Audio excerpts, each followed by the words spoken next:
Okay, so once you have all your rows sewn together, you have all your seams pressed, nice and flat, going to row 3, you're going to lay it out and you're going to grab a piece of muslin.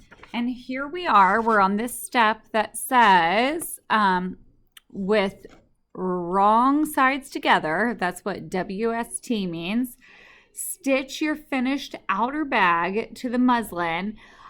It says close to the raw edges. We're not going to go around the edges. We're just going to go on our seams. So you're going to go on the 2 long seams here and then these 4 across.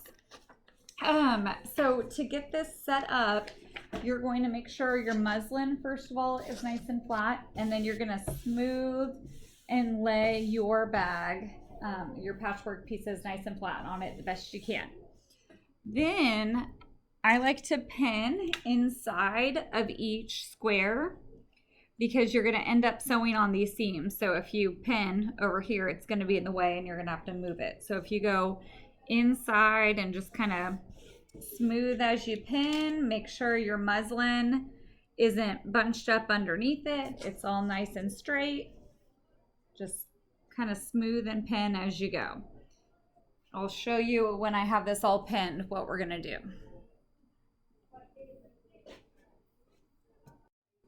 Okay, I have all the pins in my front piece now, but I'm going to show you how to set up the machine for this.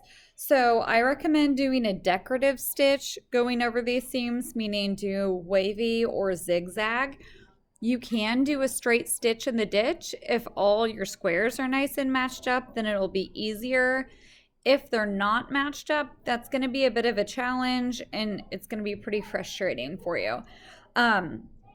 Even though mine are lined up, I'm going to go ahead and do a decorative stitch because it's a lot faster.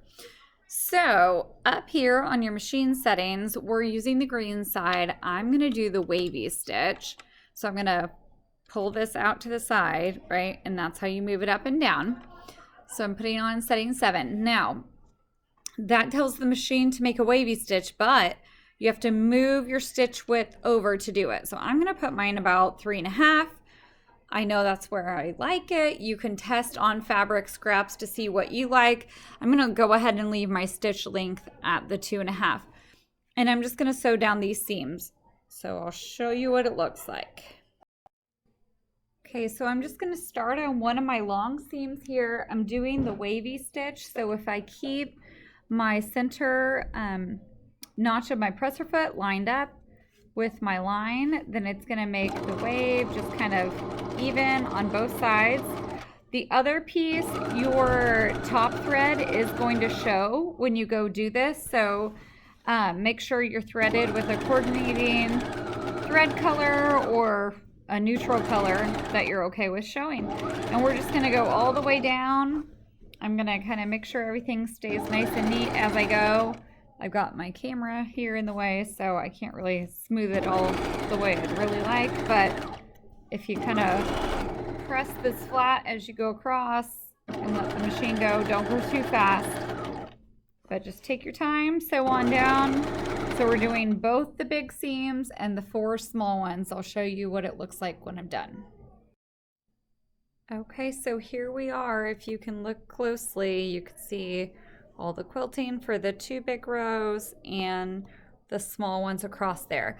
The last thing I'm going to need to do, I'm going to take my scissors for this step. I'm going to cut right along and trim everything up so it's even with the outside of my bag. So this end over here and that end over there, if you can see where I'm pointing to, both those need cut and trimmed, and the sides, if they're not nice and even, go ahead and trim those up too.